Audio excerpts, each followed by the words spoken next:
Belə bir maraqlı suala baxırıq. Hansı cümlədəki iş hamıya aiddir? Bu sual sadə cümlənin şəxsi görünövləri ilə bağlı bir sualdır.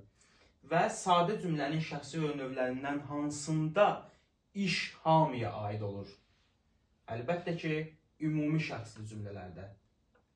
Deməli, biz bu sualda da ümumi şəxsli cümləni müəyyən etməliyik. İndi variantlara baxaq. A bəndində deyir, azın qədrini bilməyən çoxun da qədrini bilməz. Bu cümləmizdə mübtəda var, çoxun da qədrini bilməz. Kim? Azın qədrini bilməyən. Mübtəda var və mübtədası olan bütün cümlələrdə bilirik ki, müəyyən şəxsli cümlələrdir. Atalar sözü olsa belə, məsəl olsa belə, yenə də əgər cümlənin mübtədası varsa, deməli həmin cümlə müəyyən şəxs cümlədir. Daha sonra B bəndi, savaşanda barışmağa üz saxla. Bu cümləmizdə gördüyümüz kimi mübtədamız yoxdur və cümlə ümumiləşmiş bir fikir ifadə edir. Hamıya aid olan bir fikir ifadə edir. Deməli, elə bu cümləmiz ümumi şəxsli cümlədir və cavabımız da B variantıdır.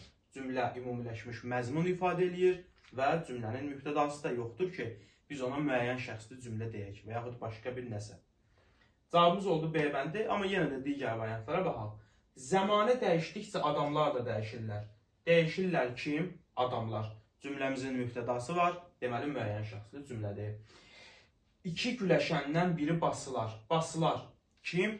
İki güləşəndən biri. Cümləmizin mübtədası var, deməli müəyyən şəxsli cümlədir. Bunu da çıxıram.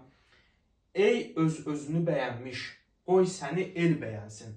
Bu cümləmizdə bəyənsin xəbərimiz kim? El mübtədamız. Yenə də bu cümlədə də mübtədamız var. Deməli, bu da müəyyən şəxsli cümlədir. Bunu da çıxırıq. Bu isə xitabdır, yəni bunun bizim məsələyə heç bir adəti yoxdur. Cümləmizin mübtədası el mübtədasıdır. Belə, bu qədər.